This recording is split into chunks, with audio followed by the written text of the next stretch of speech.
And that's what I was seeing. I could see that the bonds were sucking the profit from the ETFs. The percent allocation going to the bonds was sucking the profit away from all the other stuff. The stocks that were really, really doing well, almost overperforming month after month. And all of it was being sucked away by the bonds. And so I did some additional research to determine that yes, what I was seeing was in fact what was happening. And historically, what was being suggested as a portfolio blend was not appropriate right now because of the pandemic. Everything had changed. Something was different. So, learning experience. And no, I'm not diving into investments and wealth this episode.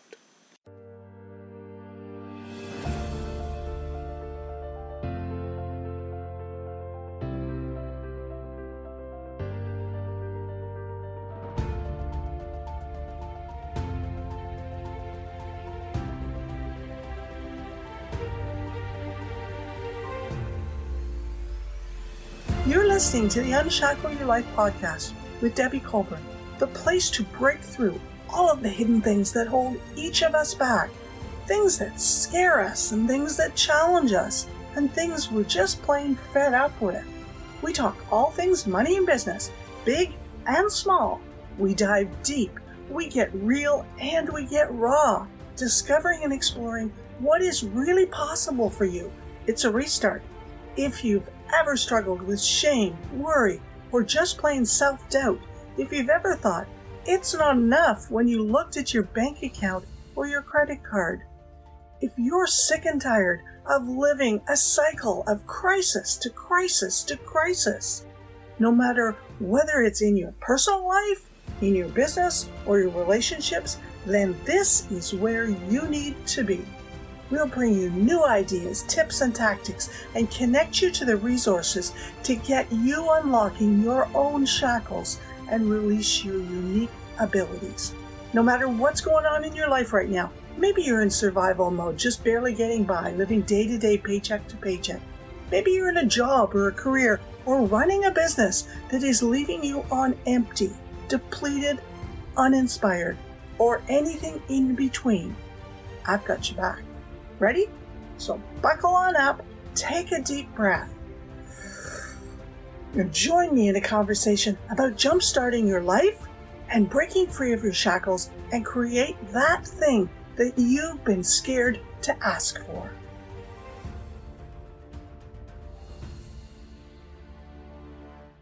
Welcome to episode 86. So this is a longer episode where I'm going to be sharing my top 20 wins from 2021 and some planning tips for what I hope for you is going to be the most extraordinary 2022.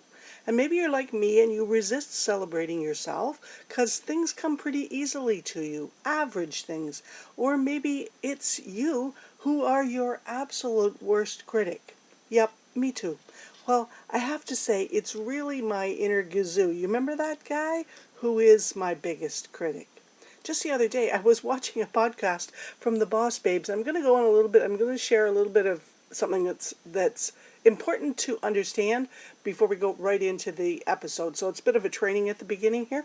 So I was listening to the podcast from the Boss Babes with Mel Robbins as their guest, and I'm not a super fan of either of the Boss Babes or of Mel Robbins, but I have actually followed Mel, kind of off and on, and she's best known for her book, The 5-Second Rule. It's a countdown awareness technique. That's the best way to describe it. And it occurs, that 5 seconds occurs in the gap between when you think a thought, like, I should get out of bed, and when you actually make the decision, like, I'm getting up now, and you get up. So I've kind of been following that process, being aware of when I get stuck in the gap. And I honestly thought that when she was talking, that what she was talking about was actually a repackage of that first book, The 5-Second Rule. Holy jump to conclusions, Batman. Because, well, they repurpose and they repackage a lot in the online space. That's the space that I'm in. So it is a business model. So The situation is today that readers and viewers are far more savvy than they were just a few years ago, and that is you. Yet many people don't realize that so many of the podcast guest interviews are literally just a book tour for a new book. It's part of a launch, and so many of these interviews are canned. They've got talking points, and they're not just talking points, they're actual full scripts. And each interview is exactly the same on every podcast. But these girls, the Boss Babes, they're not super skilled interviewers. It's not in their wheelhouse naturally. And it was kind of rambling, but right towards the end of the episode, they almost accidentally brought up this high five this thing called the high five habit. And I went, holy crap, that's a whole different thing. So I hope I haven't lost you there with Mel Robbins. There's a point to this. And I know there's a bunch of you sitting there going, high five, Debbie. Hell, get with the game. It's put your hand up in the air, hands open, fingers open wide, high five. I know you do that. You and your kids have been competitive athletes all your life. And yeah, I do. I high five people all the time. And surprise, surprise, what the hell? This book is all about celebrating yourself by high-fiving yourself in the mirror. 54321, her first book, is a pattern interrupt. A high five is also a pattern interrupt, and all the stuff that we talk about, whether it's tapping, whether it's, doing something when you feel triggered, those are all pattern interrupts. The value of this high five thing is that it's like a two-headed dragon. This nice kind of dragon, like Toothless in How to Train Your Dragon. It's a pattern interrupt, and it's a celebration of you. So I just want to quickly, let's just walk through this, how it works just a little bit. So there's many ways that we do these physical things that pattern something in our body. So you put your hand up in the air like the high five, thumbs up to all your friends, nod your head to say I'm in, say yes right out loud, because everybody is thinking you're crazy talking to yourself. You look in the mirror and oh my God, it's my parents looking back. Guess what? I just wrote the rhymes to a rap song. Guess listening to Will Smith's book, Will, has rubbed off a little bit. But all of those things are exactly what we do, and without anybody having to tell us, we know exactly what they mean. Put your hand up in the air, high five, that means you're celebrating something. Thumbs up to all your friends, that means yay, we're all good, everything's irie. Nod your head to say I'm in. Yeah, we don't have to none of these do we have to put words to it, because the action itself, your body knows what it means. But for real, how many of you have looked in the mirror and seen your mom or your dad and you literally did not see yourself? Well, I have, both my mom and my dad. And that is really super disempowering, to not see the real you, your uniqueness, your abilities, the words you speak, the things you've been able to achieve, your dreams. And what immediately goes through your mind? I don't want to be that. I don't want to do that. I don't want to say that. I don't like me. And you may not be aware that that's what you're saying, but it's highly likely that's what you probably are. The conversation in your head is charged with I don't want to be. It doesn't feel good, does it? Stay with me.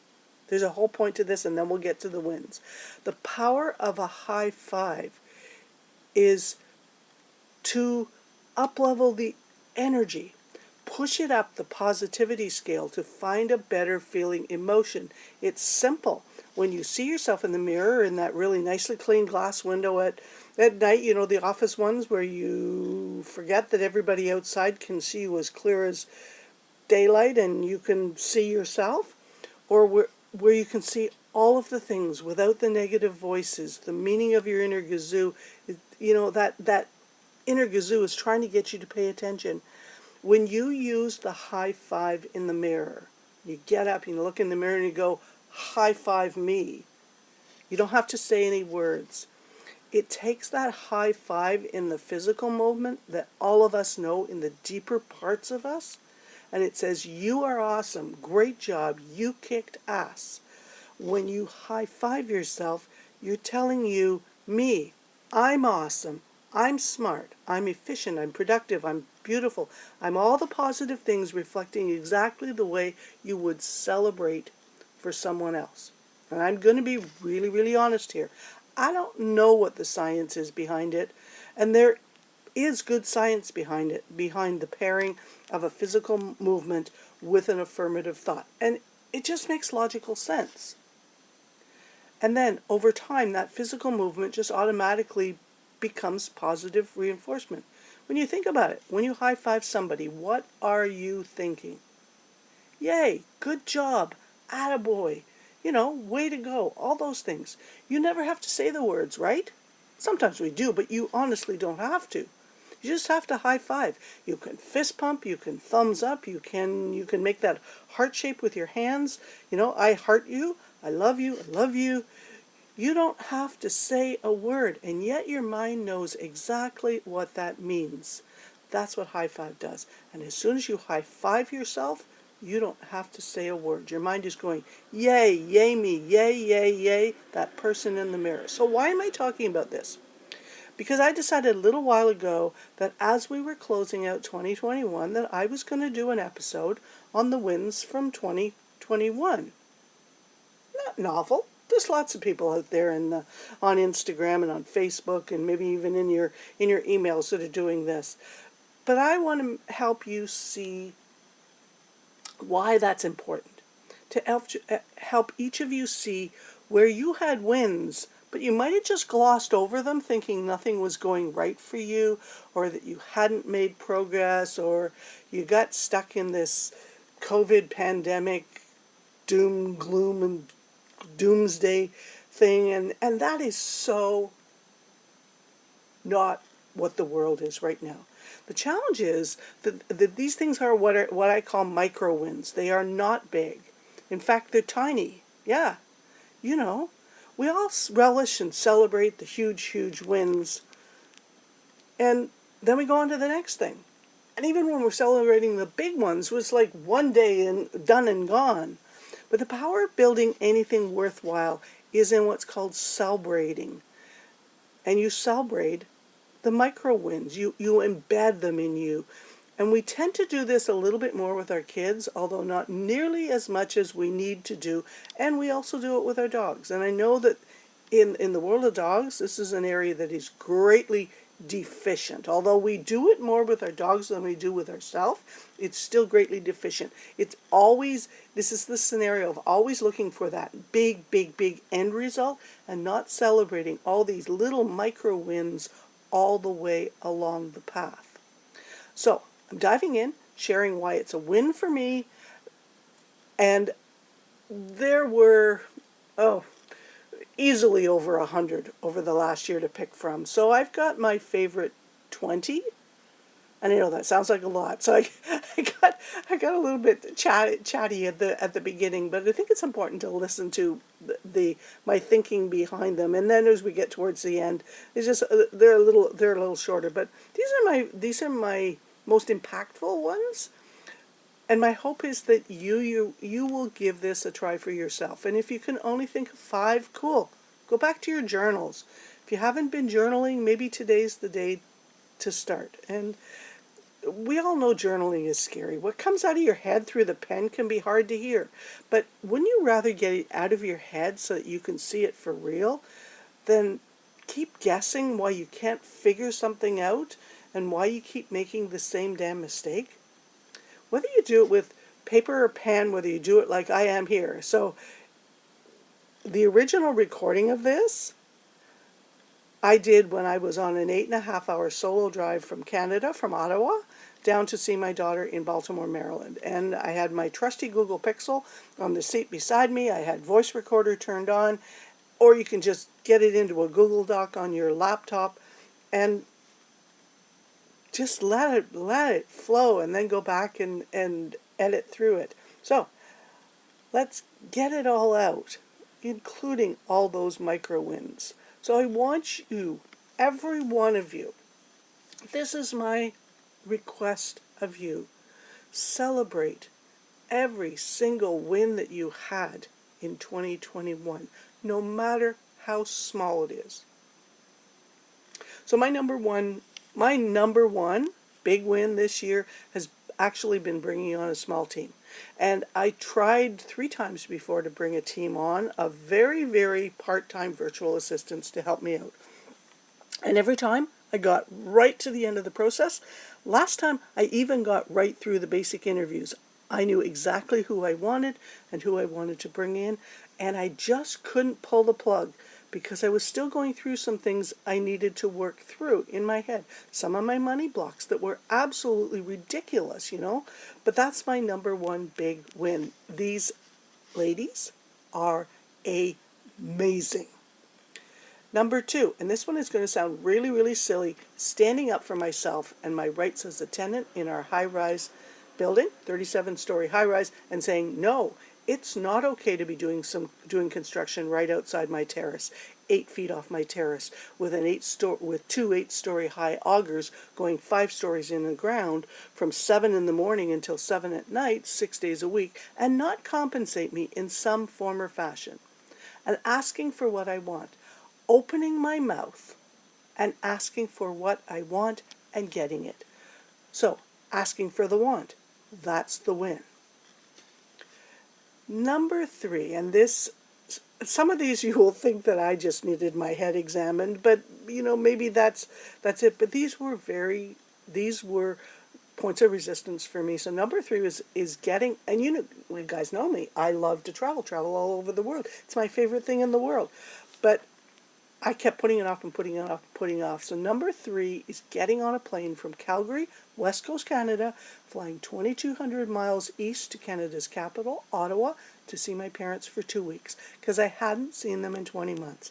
And I put that off, and I put that off, and I put that off, and I put that off because it's never been a pleasant experience for me. There's always conflict. There's, challenges. There's so many things that go with go with visiting your very aging parents, and I just would have been happy just to put it off. And I'm glad I didn't. Number 4 is a big one in my business. Big, big, big, big. And it is having my first 3 live guests on my podcast. I hope you listen to those 3 episodes. I think they're 79, 80, and 81 mind-boggling interviews, both on audio. They'll be coming out early 2020 in the video format on YouTube. I had started my podcast with the intention of not having guests. I kind of touched on it earlier, message redundancy when people guest as part of a book launch funnel. Absolutely nothing wrong with that business model. But when you listen to a podcast that over time has lost its value and message to become an advertising channel for a new book every week under the guise of learn this new thing, it's not a business model that I wanted to do. So I'm super happy to Craig, to Roman, and to Jackie for coming on as my first 3 guests. Now, I will have other guests, but it will continue to be in this format. But that was huge. That was a huge win for me. So that was number 4. Number 5 is making a set of rules, protocols, manual, whatever you want to call it. And I started with what happens in my life when something gets worn out. And when I say worn out, if it got ripped, if it was not in very good shape or excellent shape, I threw it out. And I replaced it by upgrading to something that I really like. And for a number of years, this is my best example. I would wear my running shoes, and I love, love, love my Salomon Speed Crosses. At one point, I had 7 pairs of them, both Gore-Tex and non-Gore-Tex. Absolutely in love with them. Every version, from 2 to 3 to 4 to 5. And I would wear them because they're trail runners, and I would wear them all the time. They felt like ballet slippers to me. That's what footwear has to be for me. And I'd be wearing them on pavement, I'd be wearing them, and the tread would wear off because they're trail runners. And I had this one pair, a deep aqua blue with swampy green accents. My favorite colors, my favorite shoes, and I love my shoes, And my boots, like I said, they have to feel like ballet slippers. They have to feel like the most magical things on your feet. Like if you can feel your shoes or your boots, then they're the wrong ones. You shouldn't even feel them. And speed crosses for me are like that. But my last two pairs I had worn down so much, like wearing the tires down to the belts, I realized that I was being ridiculous. I was not acting in a fashion that was in line with what I teach and what I believe. And by having these shoes on, as much as they felt comfy, I was telling myself that I wasn't worth some brand new ones. So I've made a point of really upgrading my things throughout the year. And when I say upgrade, we're not talking about going right to the most expensive. And I guess a great example of that would be if you only buy Walmart stuff and then you think an upgrade is you have to go buy stuff at Nordstrom. That's not what I'm talking about. And I'm not talking about the big leap upgrade.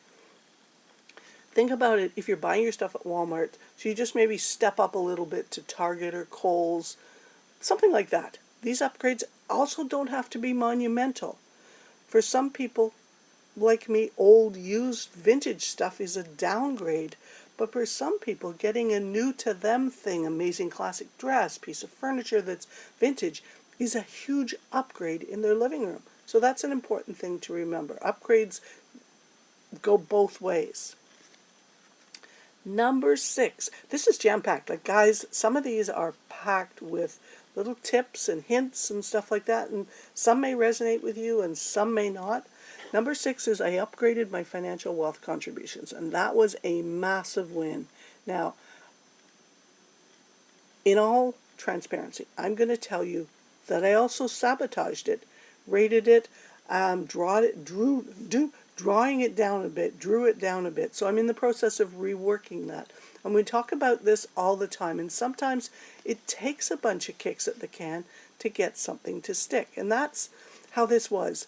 It was an up-leveled learning experience for me because I know enough about investments after 25 years as a professional accountant and having a $10 million plus client whose business was solely investments, and I looked after that business. So I understand puts and calls and shorts and longs and you know all the difference between bonds and stocks and all that sort of stuff. But I had just been very resistant to that because in the past it hadn't been great experiences for me. So that was a big, big win. And it was a big win because of technology changes. I use Wealth Simple. Oh my God, so much easier. Number 7, it kind of ties in with number 6, but number 7 is learning about crypto, Bitcoin, because it's super cool, and you know it's where we're headed, and it's something we need to embrace a little bit anyway, a lot, because it's here to stay. That's just a fact of life. And you guys know that I upgraded my financial systems, so I have most stuff on autopilot, and then it fell off a bit, and then I've got it back set up again with some tweaks. But that tweak was a big win for me to do without being triggered. So every few months I come back to Ramit Sethi's book, I Will Teach You to Be Rich, and I follow his systems. But I'm a believer that there are points in that book that you can't use till you get to a certain point working through your money blocks and understanding your money story and so on, because otherwise you get very frustrated and you'll just sabotage the piece that you're trying to do and not even recognize that you sabotaged it. And that's what I was seeing. I was at that point that I could see I was following his systems. I was doing what I needed to do. I had the risk factors where I felt that they should be. And I could see that the bonds were sucking the profit from the ETFs. The percent allocation going to the bonds was sucking the profit from the other stuff. You know, the stocks that were doing really, really, really well, almost overperforming month after month. And all of it was being sucked away by the bonds. Great. You're in it for the long game. And so I did some additional research to determine that, yes, what I was seeing was in fact what was happening. And historically, what was being suggested as a portfolio blend, which I had, was not appropriate right now because the pandemic had changed something. So It was a learning experience, and I made the change. I didn't let that stay. So it's something I have to revisit in a couple of months and see if we've settled back to where it was. That win, to be proactive in my account and not just let it sit there and go away, was really, really huge for me. So that's win number 7, learning more about investments unintentionally and sort of intentionally. Number 8 is Moment. You know, my amazing English Cocker Spaniel.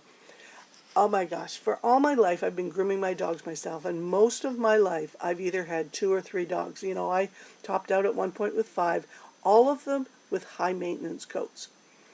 And we've done okay, but grooming dogs is not something that I love. It's just something that I'm okay at. And in the last quarter of 2020, I reached out to a Facebook friend who's a high-level groomer for a recommendation for someone in Calgary. And now Moment gets groomed by Michelle of Elite Dog Spa. Oh my gosh, she is amazing. She's referral only, doesn't do all breeds, and he gets groomed every 5 or 6 weeks. And it has been a total game changer for me. And she does just such an amazingly beautiful job. And you know, I used to groom myself because this was part of my scarcity money thinking. I thought it was expensive. I'd hear people all around me saying, it's not cheap. And I don't like to say that.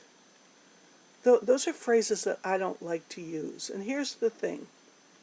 You have to know your priorities. And again, coming from Ramit Sethi's book, I have an amount and I know what the value is. What the value is to me. I know that my groomer undercharges. I'm working on it subtly with her. I'm trying to get her to charge me more. And I know that sounds crazy, right? But that amount I pay for his grooming gives me so much peace. It does. He just looks amazing. Does he look like he's groomed all in, ready to go into the dog show? No, he doesn't. But it's an easy to manage coat. It looks pretty. His coat is nice and it's healthy. And you know, people love him and he loves it and he loves her. And I love her for that. That was my next big win. Number 9. And you'll see that some of these are very money-centric, and number 9 is definitely money-centric. A big win for me was figuring out, and some of you will go, what the fuck? But remember, my whole story is based on coming back from rock bottom. Even though I was a professional accountant, I massively failed my money. And my goal is to reach as many people as I can, to give you as many examples so that you'll go, okay, well, I get it. She gets it. So a big win for me was figuring out how to rent a car with a strategically, and that is critical, a strategically low credit limit and zero balance on my credit card. And again, some of these things you're going to go, this is ridiculous, Debbie. Why are you sharing this? Well, there's a couple of businesses to which I vehemently object to their business practices. One of them, as you know, is the cell phone companies in Canada. And again, I was reminded of that again this week, but I'm not going to go down that path. The other one is car rental companies and the ridiculous holds and policies around when people rent a car. That strategy of a credit card with a very low limit, even when you have a zero balance on your account, makes it very difficult and very challenging, almost impossible to rent a car, period. But I figured out through research, again, research is a helpful tool, that there was a particular company, Enterprise Rent-A-Car, that I could rent from using my debit card. So I pay the full amount of the rental charge when I pick up, no problem doing that whatsoever. I give them $300 deposit on top of that, that's their number. And it's a totally financially one-sided transaction. Hello, come into 2021. When you return the car, You have to wait at least 7 to 10 days, and then, get this, they produce a physical check, which they then mail to you, which you then have to deposit. Hello, Enterprise Rent-A-Car, we're in 2021. Don't know what happened to get them to think that this was a solution, but clearly it's a Band-Aid solution. But that's not what I'm talking about. That's my just little side rant. So I decided that what I simply needed to do was just have a car rental bank account with $300 in it at all times. And recently I decided that I maybe should just put that up to $500 so that I could use other rental companies as well. Oh, and in case you're wondering, I don't own a car anymore. I've put off replacing it until the car industry comes back to its senses again, like the housing industry. I live in a town. I can Uber, I can public transit, I can taxi, I can scooter if I wanted to. Now, I couldn't have done what I've done 3 or 4 years ago. I would have lost my temper going in. I got to be really honest, because it would happen every time. I'd have everything all planned out. I'd have all my bookings done. I'd have all my money, and invariably something that seemed so simple to one person would go off the rails for $20, $30, something like that, and it would wreck the whole experience. So that is a huge win for me. And I can just walk into either one of the enterprises that I deal with, and in 10 minutes, I'm out of there.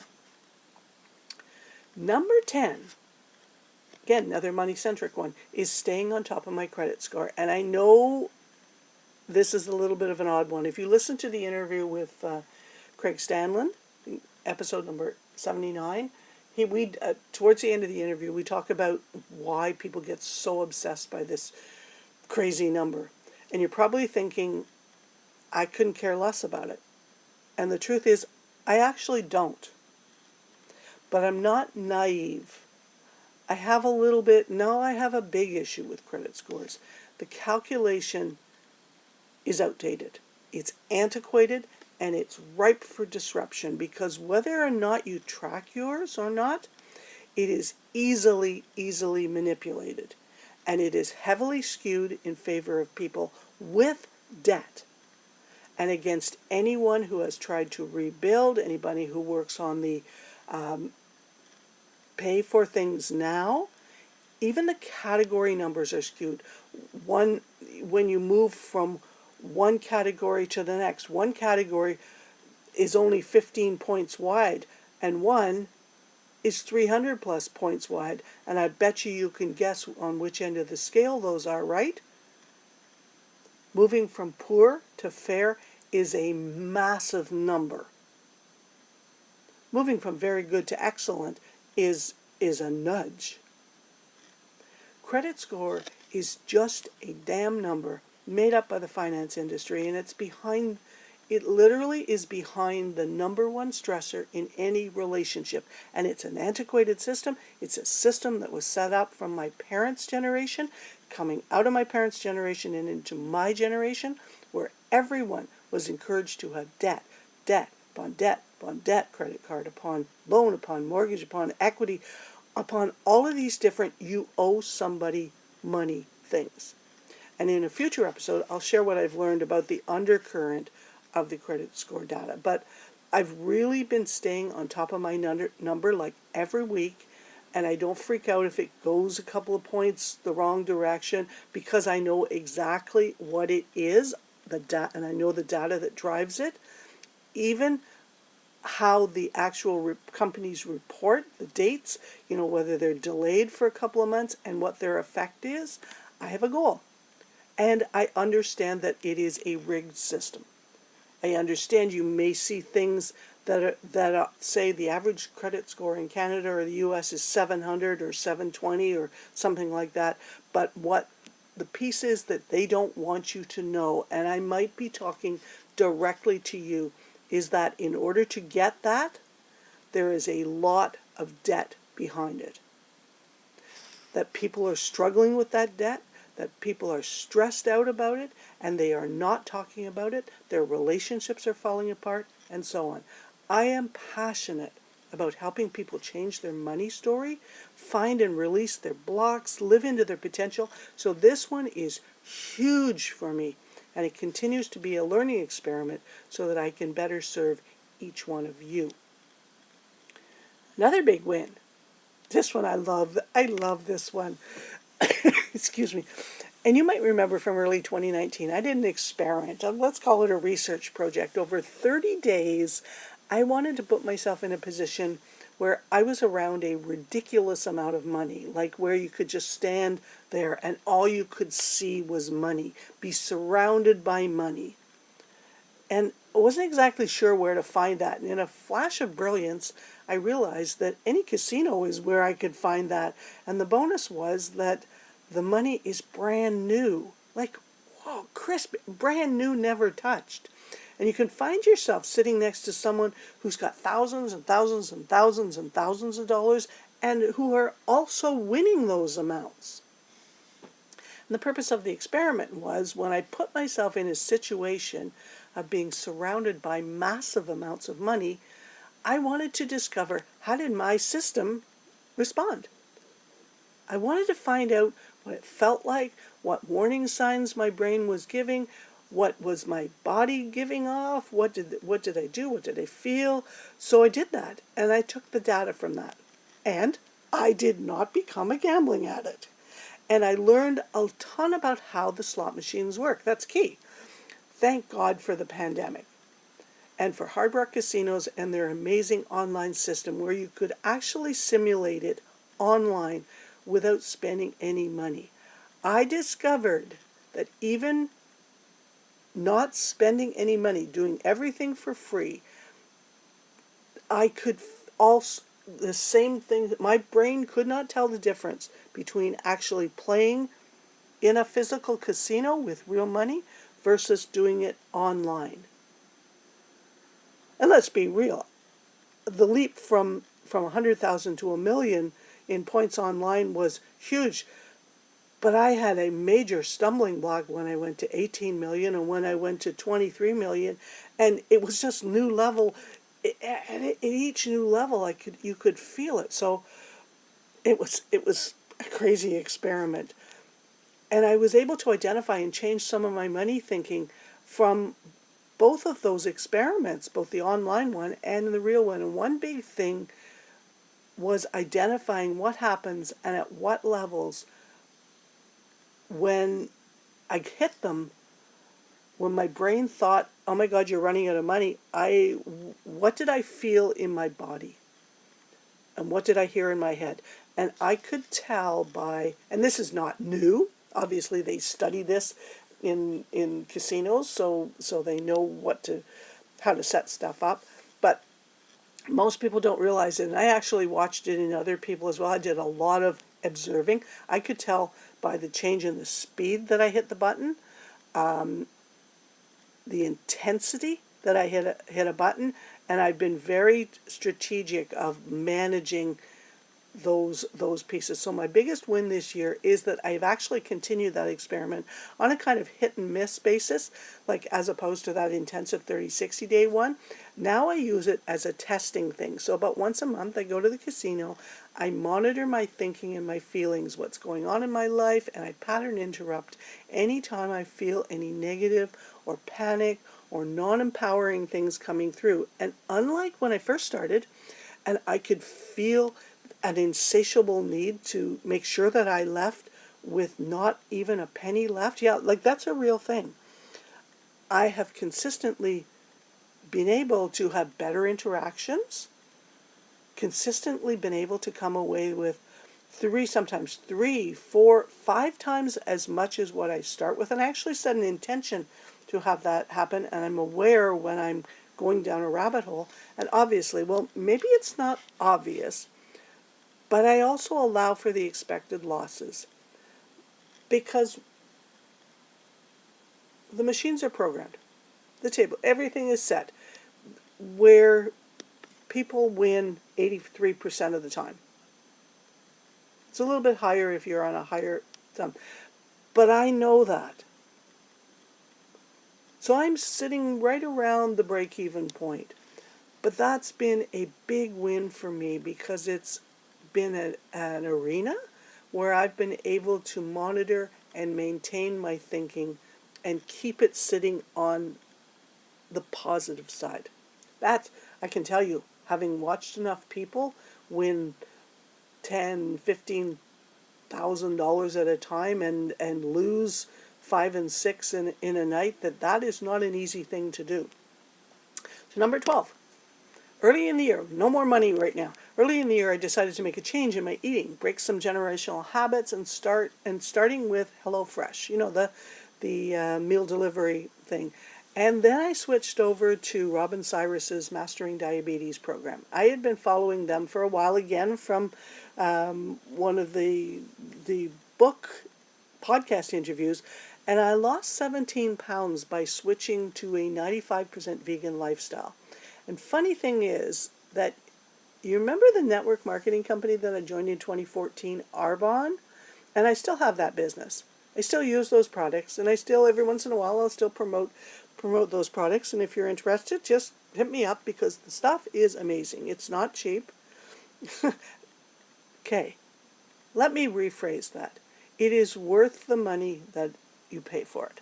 I love it. It is the best thing I've found for me. And that led me into the online business world. It is a 100% vegan company. And my body, every part of it, has thrived with their products. It's called the circle of life, right? It's been up and down throughout the year, but now, with that change to Robin Cyrus's program, I now understand that my results, that success thing, we've talked about it. I got such good results, it scared the shit out of me, and I sabotaged it. And so I'm back in that vegan place again and loving it. Loving it. If you haven't tried, I highly recommend, at least a day or two a week to try that. Number 13. Most people don't realize that when you're struggling, when things kind of go off the rails, that one of the self-care things that gets dropped first when money does get tight is dental.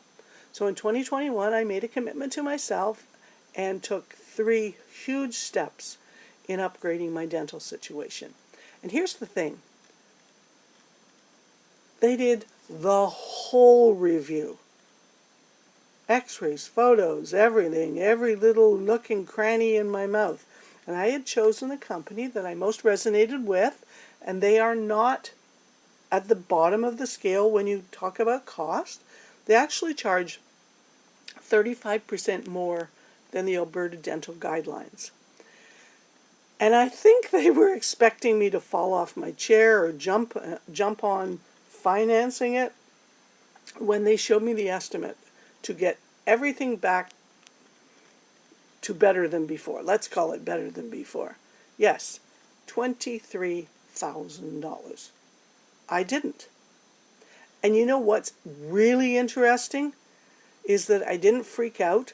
I didn't get those panic thoughts or the self-deprecating ones. I just went, yeah, that's a fact. That's an estimate. That was a massive win for me. And here's the thing.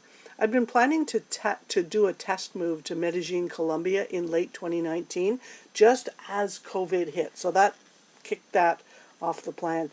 Medellin, Colombia is the dental tourism capital of the world. So I have decided to hybridize my dental care. Big win, number 13. Number 14 is, all my life I've avoided being on camera because the fact is, and again, this is simply a fact. There's no judgment, there's no meaning. I am not photogenic.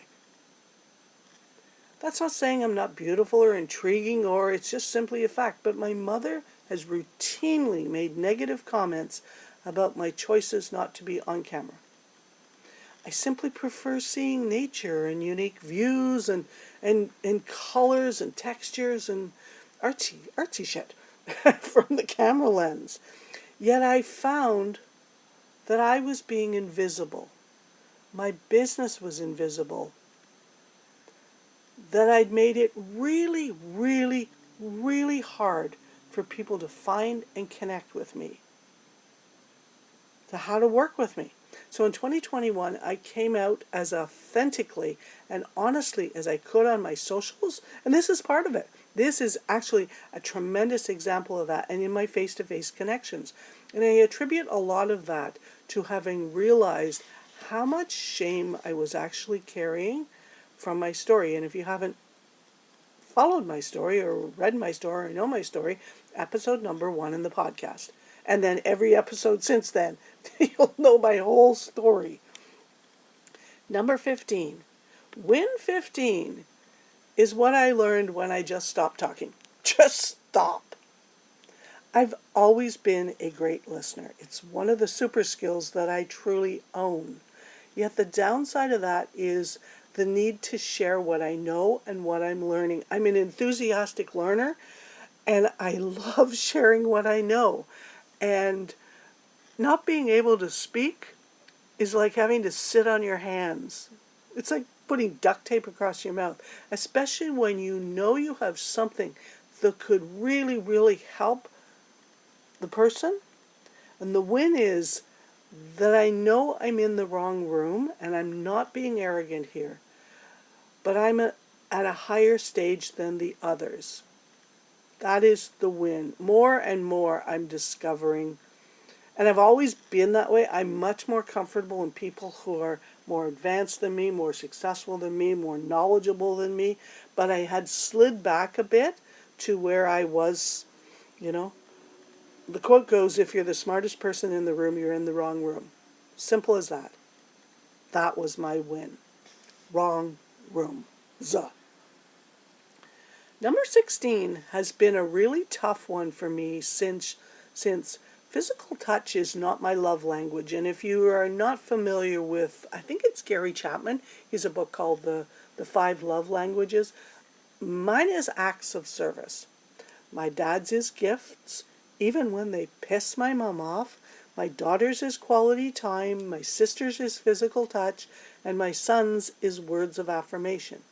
Hugging has come very natural to me for people that I just trust, that I connect with on a deeper level.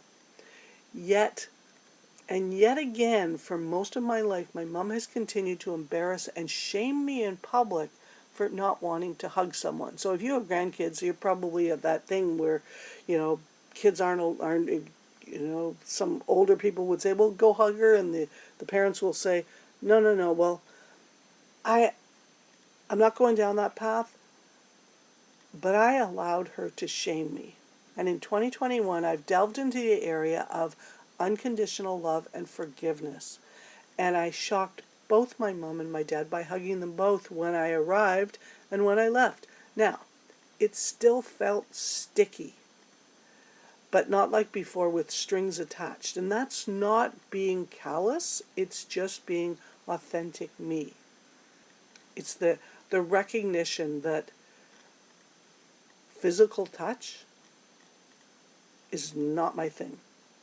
Number 17, and as I started to write this, I thought, well, maybe this should be number 1. I discovered that the reason that I have not been able to get momentum in the last 2 business iterations, despite the fact there is a massive need for both of them. I still look at my Fit Body, Fit Mind Dog business and go, I just want to dedicate some time to that, get the marketing right, get it out there, get it evergreen so it's there for everybody. Anybody who wants to know more about that, it's there. But I discovered that in these last 2 business iterations that I am cutting off the momentum just as it starts.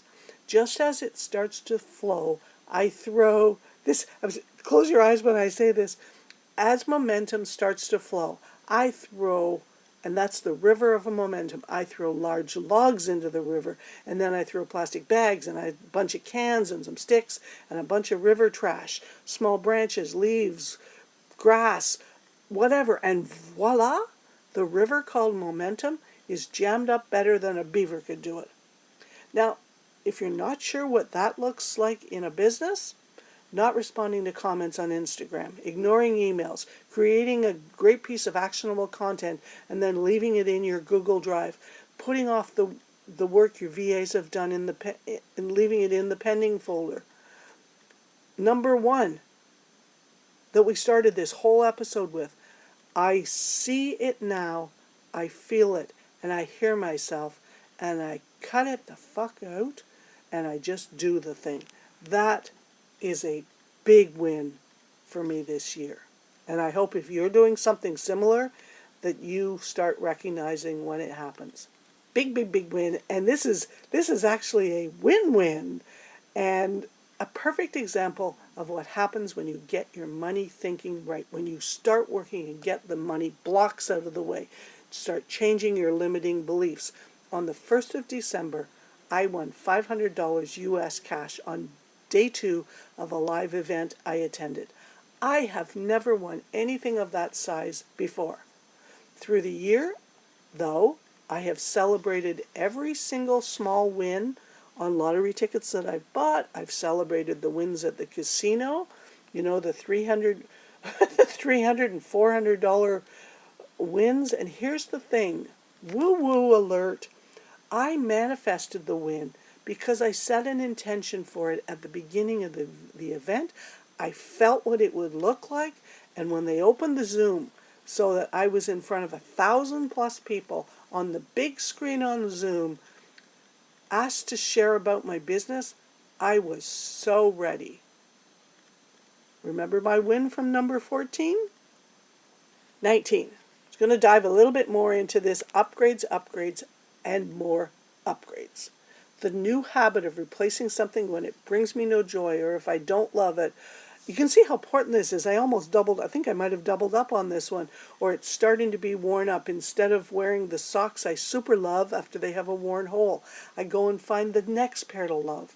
Underwear. Yes, this is the number one thing women ignore. It's funny. People go, oh my God, that's me. The elastic that has no more stretch, bras that are unflattering, and you've had the stretches all gone. I upgrade fast, even in my food. I've upgraded what I buy in line with what my body loves and thrives on. And yes, in January, I'm moving into my new condo. A massive upgrade, new location, the closest in the city to the mountains, new demographic, upscale fittings like a gas stove, an oven instead of electric, hardwood floor instead of laminate, quartz counters, light fixtures, on and on and on and on, and brand new. That's an upgrade I made when I first moved to Calgary, and I am not going back. And the biggest of all the wins in 2021 is number 20. Being comfortable knowing there is always enough. No matter what your situation is in this exact moment, there is always enough. Keep the river free, the right thinking, blasting out the stories and the blocks that plug it up, and being intentional, living into your almost limitless potential. So we are here, the end. Time for that newly tweaked question I ask at the end of every episode. Take your time, give it some thought. What is the best thing that could happen if you unlock just one of your shackles today? Guys, we've got one more episode in 2021. We are bringing back one of our all-time favorites. And then New Year, new topics, still talking money blocks, business, life, relationships, diving into how all that connects together. But mostly we're going to be talking money mindset, and business, and how that affects it. And with that, enjoy the week. Hey, if this podcast got you thinking, please make sure you're subscribed and share it with anyone who needs to hear this. The link is in the show notes, and please drop us a review on whatever podcast player that you're listening on, whether it's Apple Podcasts, whether it's Spotify, Stitcher, Google Podcasts, you name it. And make sure that you drop over to our website, debbiecolburn.com/links/ that's DEBBIECOLBOURN.com/links/ to get our brand new 7-day quick action guide and to check out what's coming up in 2022. And please make sure that you're following us on LinkedIn and on Instagram.